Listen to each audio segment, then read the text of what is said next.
Austin Wells is hitting. Stanton came back yesterday. Verdugo started to hit again. Volpe is picking it up in the second half. Gleyber Torres is hitting over 300 in his last 22 games. Maybe that's what we needed. Maybe all we needed was Jazz Chisholm Jr. I think they need more, but it's a tough decision that Brian Cashman and the people in that front office have to make. It's not easy at all. I don't know what they're going to do. I think they still desire a starter. I think they still desire another bullpen arm. But are Yankee fans going to be upset if at 6 o'clock this is all they've done? I think they will do something. I think they have a lot of irons in the fire. But to what extent, for how much, and what are you giving up? Those are tough calls, man. Those are really tough calls. Well, it's a fascinating situation, too, because, Michael, not only do you essentially have, 5 teams in all of baseball that are out of it, but you also have a Yankee fan base that has been so desperate to have something happen, to get someone who could, we hear the anger every single day.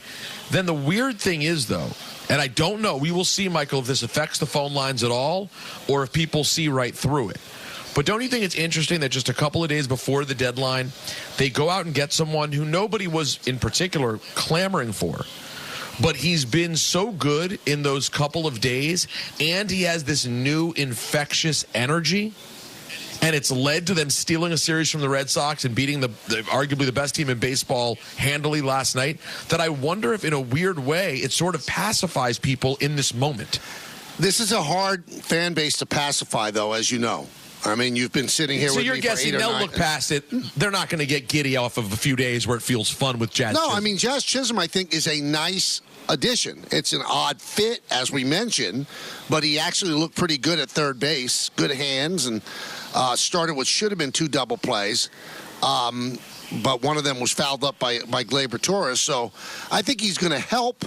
I think they're still in on Yandy Diaz. That's a name I keep hearing whispers about. We're going to talk to the Yes Network's Jack Curry. Nobody is as clued into the Yankees as Jack Curry.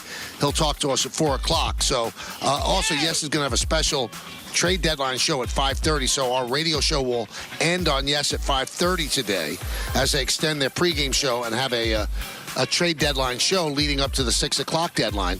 But we'll remain on the radio after 5:30 until 6:30 on 98.7 or on the Yes app, whichever you like to consume. But